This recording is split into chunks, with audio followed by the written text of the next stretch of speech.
Bien, hoy día 11, ya estamos listos para iniciar nuestro nuevo módulo, el módulo 13. Y el módulo 13 es este que estaba tratando de poner a la vista del portador, de este lado. Y dice módulo 13, métodos de crecimiento de la iglesia, y son unas propuestas. Como hemos dicho, no necesariamente es lo mejor que podemos. Eh, para iniciar vamos a hablar de una palabra que estuvo de moda a finales del siglo XX, que es la palabra iglecrecimiento.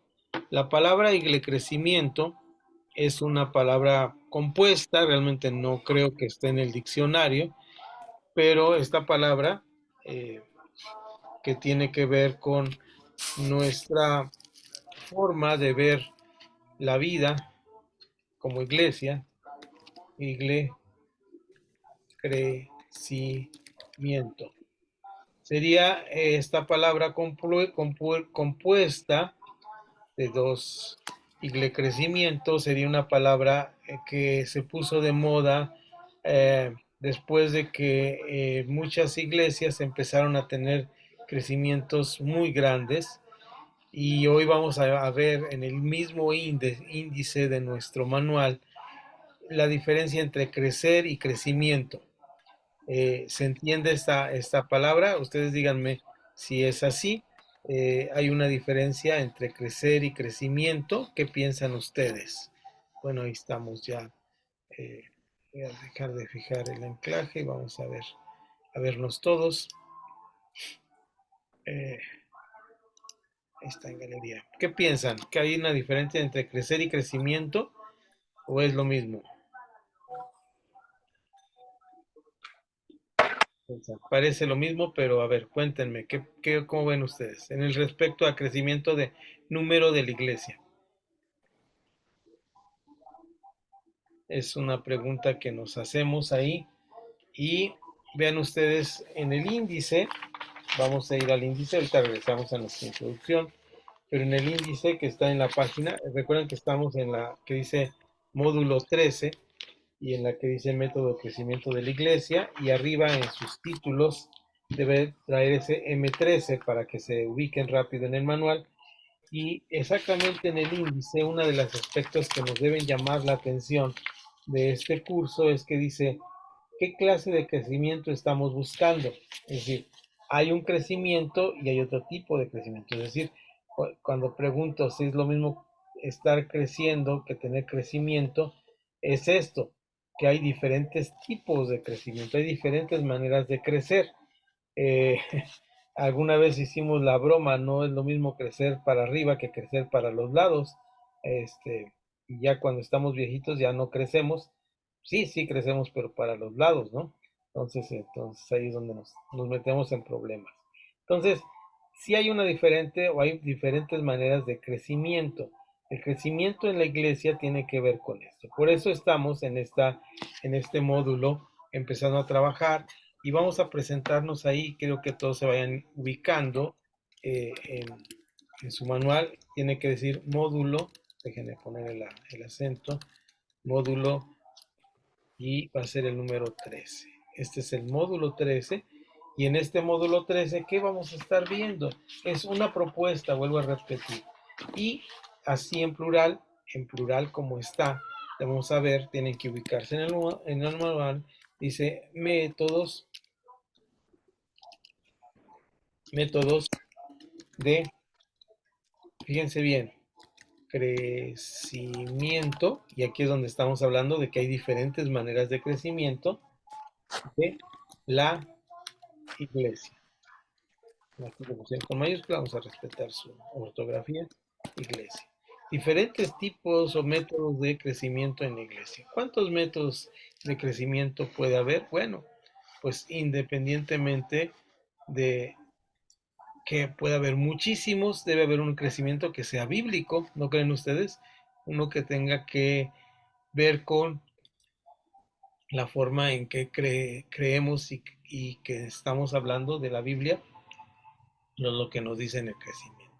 Bien, Para hablar de este módulo 13 y del crecimiento, les dije al principio, porque veo que ya ahorita hay más cuadritos, estábamos hablando en este momento, pues, bienvenido Pastor Fernando, estábamos hablando, dejen ver si son todos los que estamos hablando de esta parte importante de lo que dije al principio, es decir, de esta palabra que se impuso de moda, que es el crecimiento.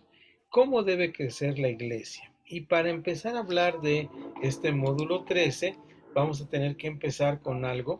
Y aquí sí va a ser un discurso, así que antes del discurso de lo que voy a leer, voy a pedir su opinión nuevamente.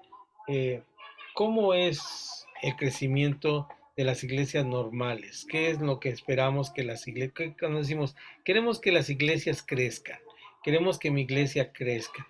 ¿De qué estamos hablando? ¿Qué piensan ustedes de este tema?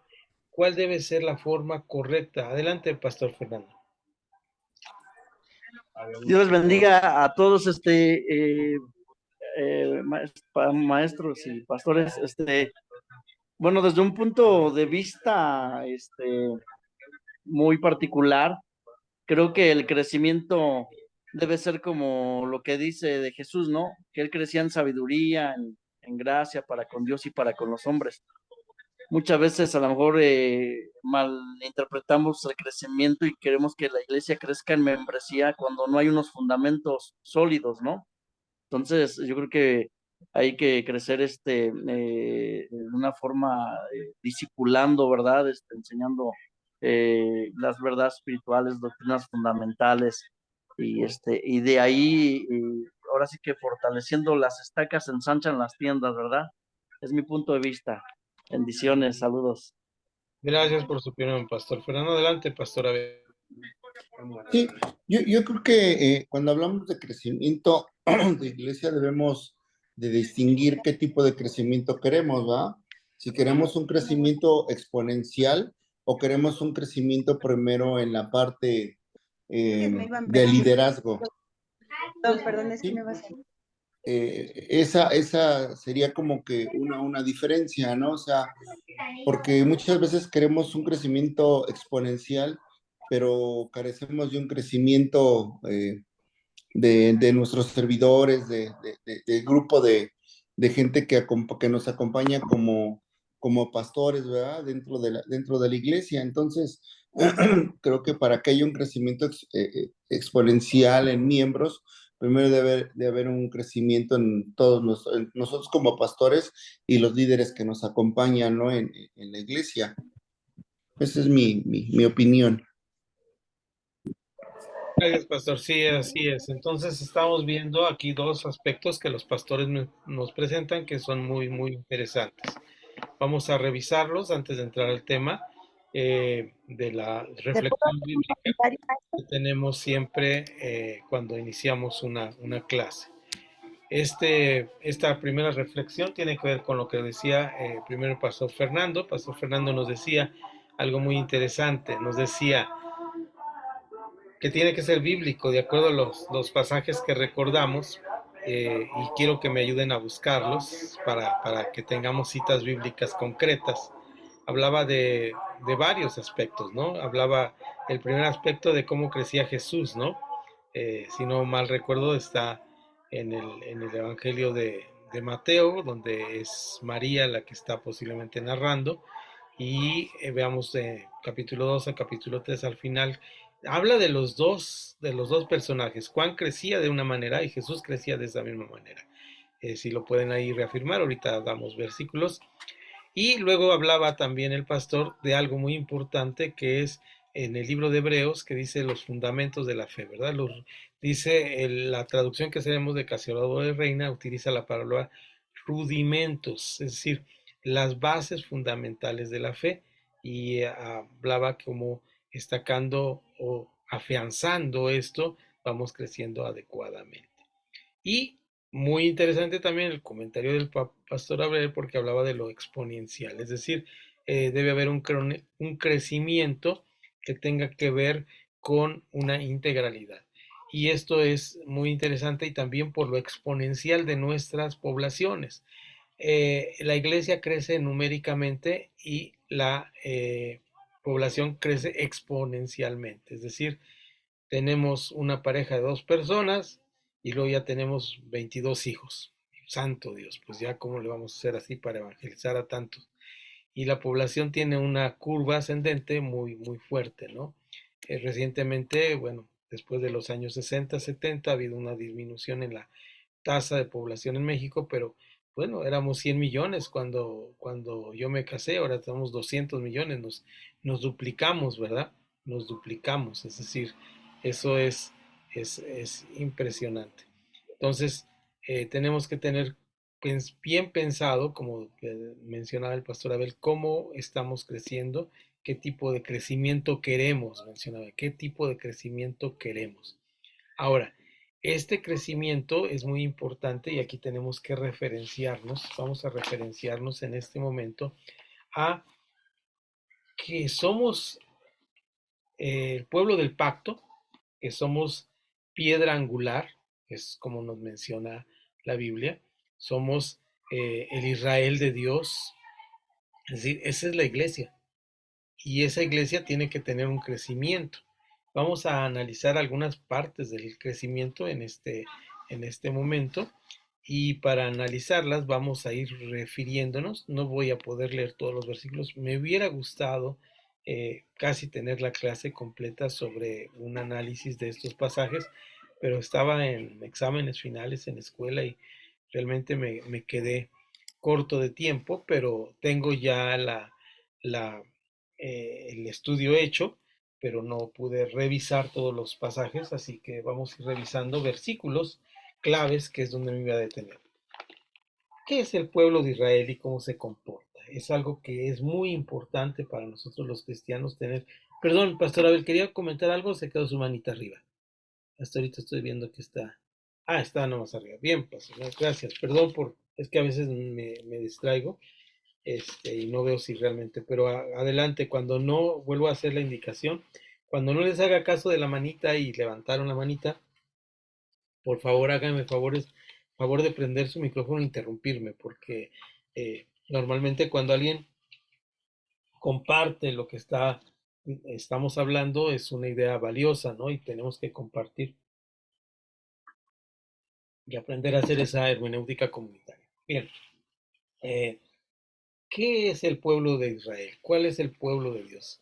Ha habido vamos a llamarle, una tendencia a partir de la restauración de Israel como nación a dar un énfasis muy importante al pueblo de Dios, que lo tiene.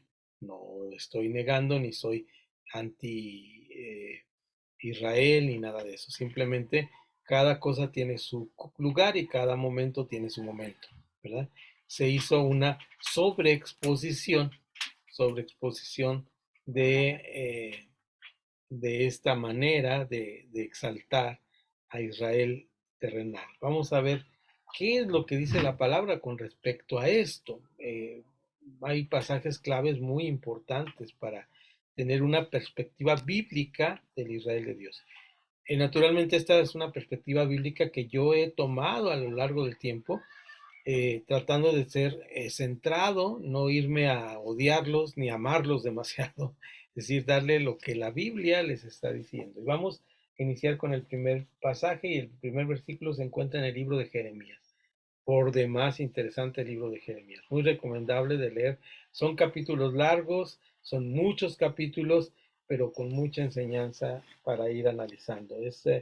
Podría dedicarle uno, lo voy a decir como es, parte de una vida estudiar uno de estos libros. Es impresionante la cantidad de información y de datos que nos da Dios acerca de su pueblo.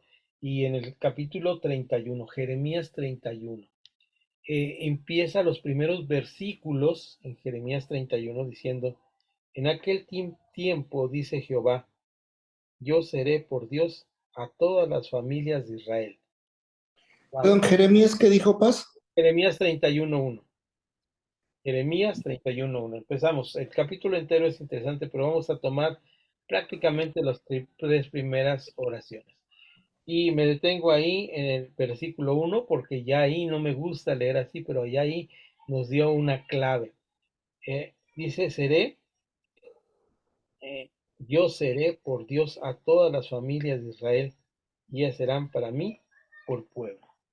Está hablando Jeremías, si ubicamos en la historia del pueblo de Israel, eh, en un momento, wow, increíble, increíble. El momento increíble en el cual está eh, pues, tratando de hacer este, este análisis, voy a detenerme aquí un poquito, con unas rayitas que voy a hacer aquí en la pizarra. Me dicen si todos lo ven. Ejemplo, aquí en cuadritos para que los vean. ¿Okay?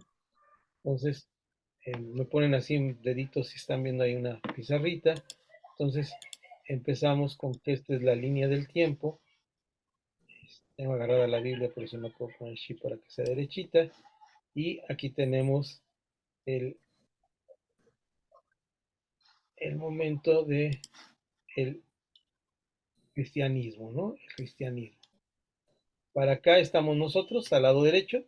Para acá está el Antiguo Testamento. Esto de acá lo reconocemos como el Antiguo Testamento. El Antiguo Testamento tiene una historia desde Adán, ¿verdad? Adán y Eva, en la historia de la humanidad, del pueblo de Israel, y aquí vemos un momento histórico que es el reino davídico. Este reino davídico es el reino de un gran rey que hace una cosa importante. Pero este reino, que era muy bueno, viene su hijo, ¿se acuerdan cómo se dijo? Su hijo Salomón, ¿verdad? Aunque su hijo Absalón lo echó todo a perder. Y Salomón queda como rey, construye el templo, tiene ese maravilloso pasaje de segunda de las crónicas, segundo libro de las crónicas, donde dedica el templo. Pero viene después de esto Roboam y Jeroboam y hacen la división del reino. Aquí hay dos reinos, el reino del norte y el reino del sur. Este reino del sur es el remanente. Entonces, Jeremías está hablando aquí en este momento. Jeremías está hablando cuando precisamente el pueblo de Dios está dividido, está partido. ¿Mm?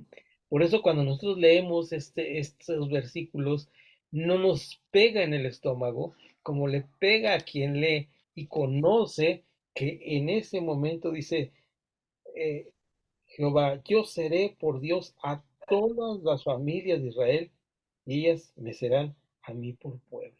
Es decir, hay una restitución del Israel de Dios, ya no como un Israel carnal, porque pues perdieron su identidad, las tribus, las 10 tribus del norte se perdieron, se mezclaron con los pueblos, ahí están los samaritanos. Así ha dicho Jehová, el pueblo que escapó de la espada halló gracia en el desierto, cuando Israel iba en busca de reposo. Está hablando del el Éxodo. Jehová se manifestó a mí hace ya mucho tiempo, diciendo, y esta es la parte de Jeremías 31:3 que casi recordamos, pero la sacamos de ese contexto. ¿Qué dice Jeremías 31:3 después de esos dos puntos? Dice, con amor eterno te he amado. Por tanto, te prolongué mi misericordia. El pueblo de Israel es un pueblo no llamado por sus propias pistolas. O sea, es decir, no hizo nada para merecer ser el pueblo de Israel. Yo he dicho esta frase y me han rebatido algunos de mis camaradas de teología cuando he dicho esto, cuando digo el pueblo de Israel no ha hecho nada. Y ellos dicen, no, pues sí, fue el pueblo escogido por Dios. Exacto, es el pueblo escogido por Dios. Es que Dios lo tiene como la niña de sus ojos, sí, pero es porque Él le tuvo, prolongó, dice, a Él le prolongué mi misericordia. Ujú. El pasaje entero de Jeremías 31, incluyendo este versículo 3, nos habla de esta situación geográfica, histórica, importante en la vida de Jeremías. pasemos al libro de Ezequiel, que también tiene que decirnos mucho. Y ahora no es el 31, sino el 36, y no es a principio de capítulo, sino ya es en el 30 voy a buscarlo mejor. 36, 22. Bueno, lo leí, lo aprendí, pero no, mi memoria ya no me sirve. ¿Alguien me quiere ayudar a leerlo, por favor? Porque este es muy clarificador para mí, en contraste con lo que leímos en Jeremías 31, 3 y todo el capítulo 31, y lo que ahora leemos en Ezequiel capítulo 36, versículo 22.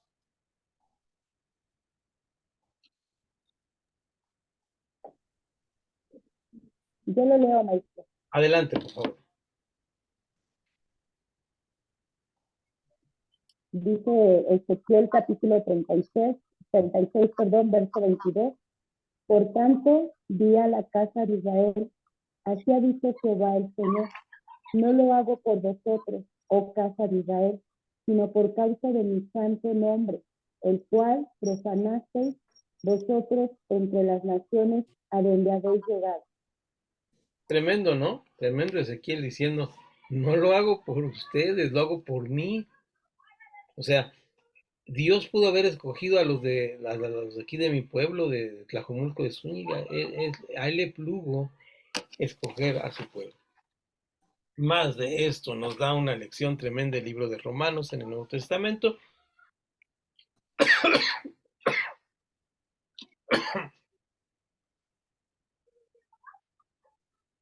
Perdón.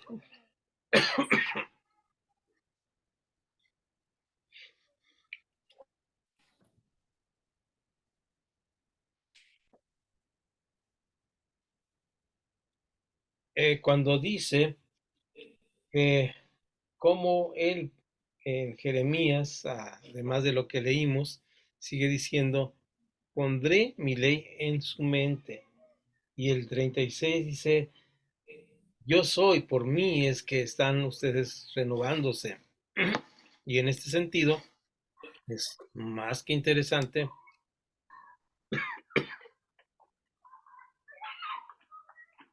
Me agarró la tosferina. Bien.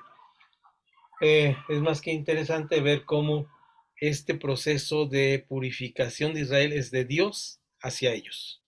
Es decir, aunque los fariseos en el tiempo de Jesús pensaban que ellos hacían lo suficiente, no es, no es de los fariseos que logran, sino es de Dios que tiene misericordia. Igual para nosotros los cristianos. Cuando Jesús anuncia el reino en el libro de Lucas, vean cómo voy a citar Marcos o Lucas, los dos tienen la misma introducción.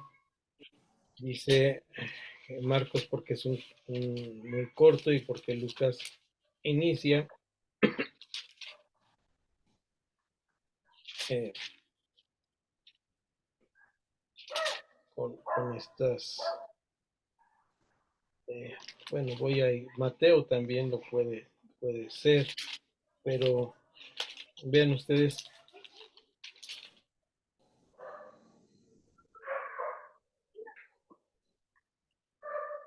eh, es Marcos 1, perdón, ahí lo voy a referir a Mateo 4 y Lucas 4, pero quiero leerlo en el libro de Marcos 1, en el capítulo 1, porque él empieza muy rápido. En el capítulo 1, versículo 15, el tiempo se ha cumplido y el reino de Dios se ha acercado. Arrepentíos y creed en el Evangelio. Aquí no habla en ningún momento de ser personas buenas, pero sí de estar bajo la luz, ¿verdad? De estar bajo la luz. Si revisamos Mateo 4 y luego Lucas 4, como me digas, pero me fui a Marcos, vean ustedes cómo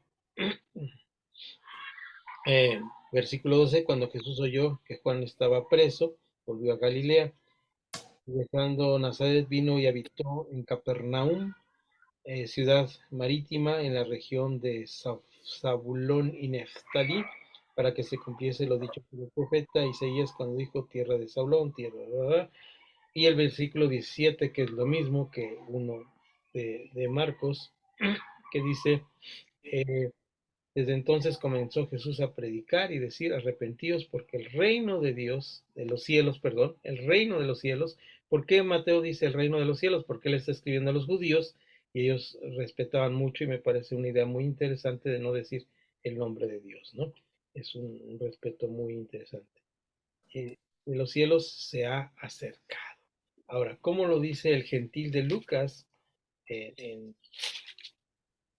Lucas capítulo 4, por ahí de los versículos 10 en adelante? Lo dice también muy interesante. Lucas 4 dice, Jesús volvió en el poder del Espíritu a Galilea y se difundió su fama por toda la tierra de alrededor. Estoy leyendo 4:14. Y enseñaba en las sinagogas de ellos. Aquí dejamos para tarea cómo se formaron las sinagogas. Las sinagogas se reformaron en esa etapa de Jeremías, cuando están en el cautiverio. Jeremías les advierte que se van a ir y se van, y lo único que se llevan son sus libros. Ya hablamos de eso con ustedes, ya glorificado por todos. Ajá.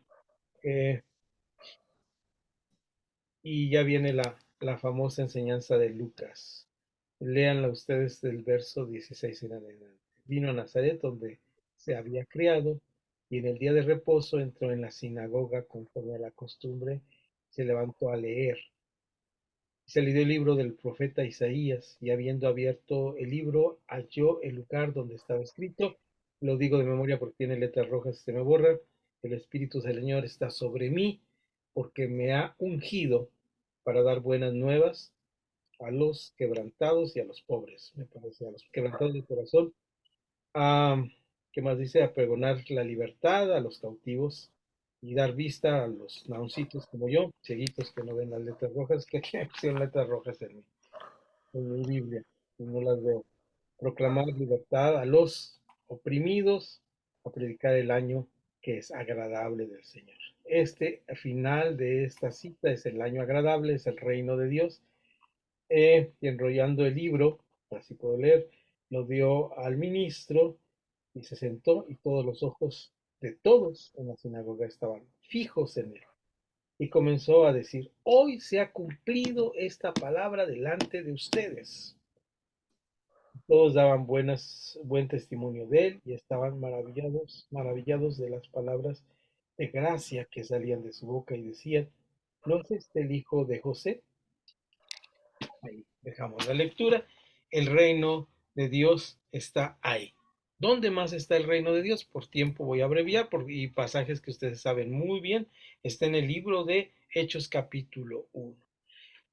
Dice Hechos capítulo 1, vayan ustedes a Hechos capítulo 1, dice en el primer tratado, excelentísimo Teófilo, te hablé de las cosas que Jesús empezó a hacer y a hacer, porque este es un segundo tratado, y ahora Jesús ya está resucitado y se presentó vivo, con pruebas, dice la traducción de Casiodoro de Reina 60, que es la que leo con frecuencia, con pruebas indubitables, ¿no? Y estas pruebas indubitables hacen que Jesús esté vivo, y en el Monte de los Olivos es glorificado, la glorificación de Jesús, no como un humano, sino como Dios mismo, que fue hecho hombre y habitó entre nosotros, y lo vimos ir entre las nubes.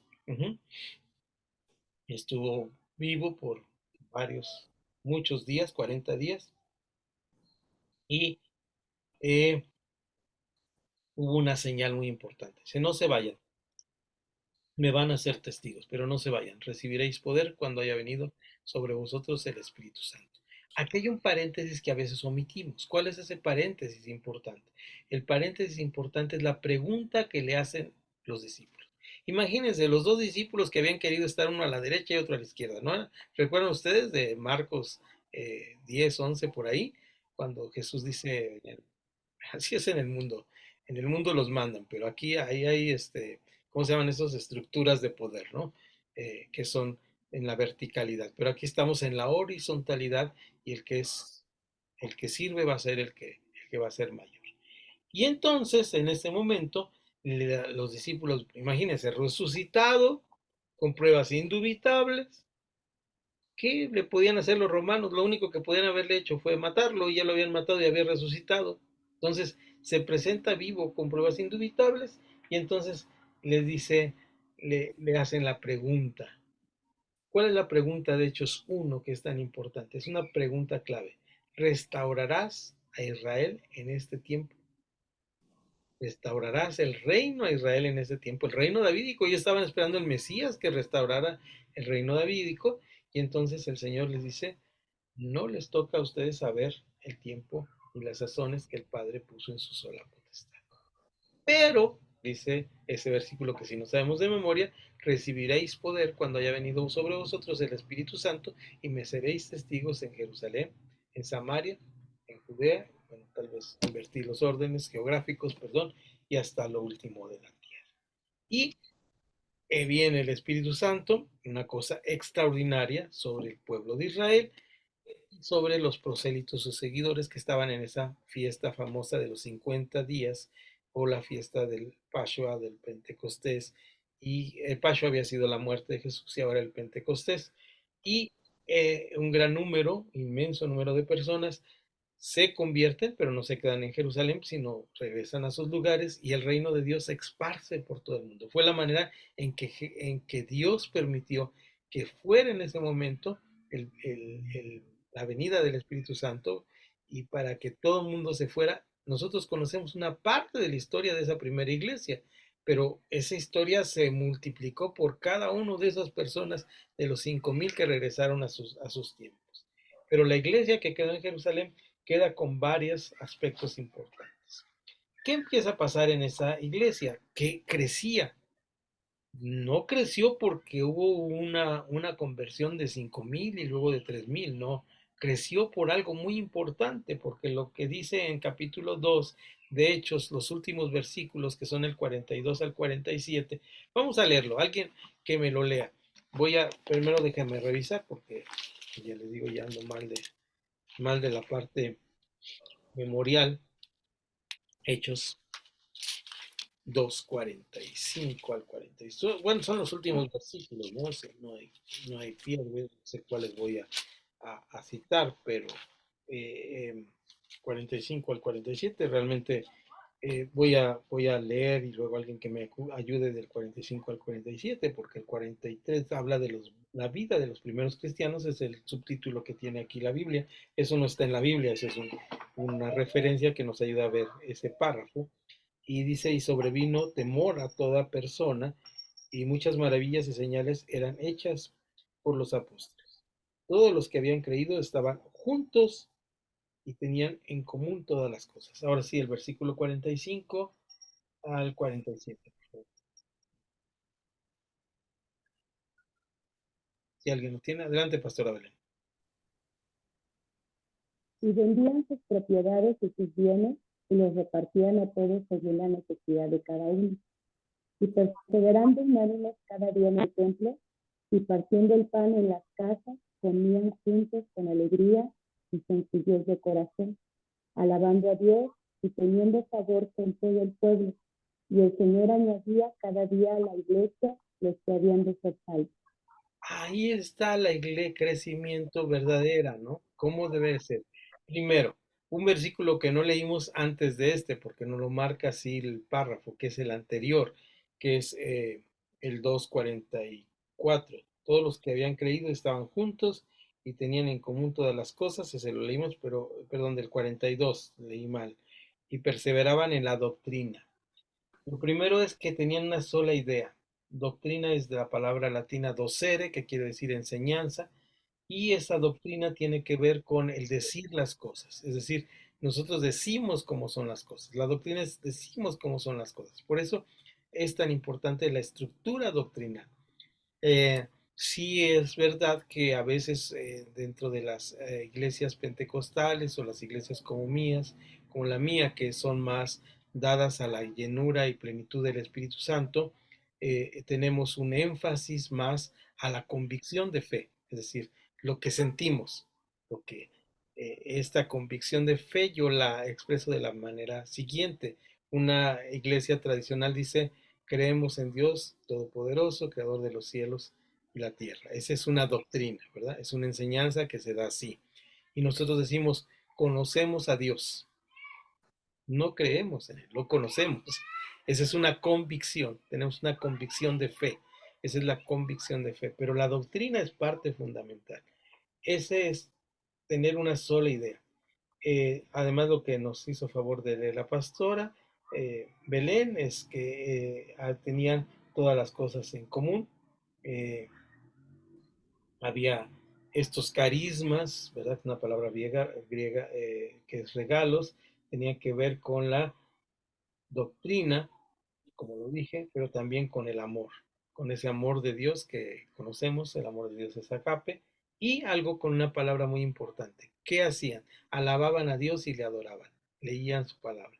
A eso le conocemos, aunque es una palabra de la iglesia tradicional en México y a veces nos hace ruido cuando la mencionamos, pero tiene que ver con la liturgia que manejamos, es decir, con la forma en que adoramos en nuestra iglesia. Eh, yo domingo pasado me tocó predicar y presidir en nuestra pequeña comunidad de fe y les cambié la corcholata, ¿verdad? Les cambié el envase a como lo hacíamos siempre y la gente se queda como viéndome así, pero si está bien que se haga así, hermano, será correcto, sí será bíblico. Y cuando les empecé a explicar por qué lo estaba haciendo así, porque así nos mencionaba que los cristianos hacían sus reuniones, como que les cayó más el 20. Pero la liturgia, no importa cuál sea, es importante. Pero ¿a qué nos lleva esta liturgia? A que la iglesia crecía, ¿verdad?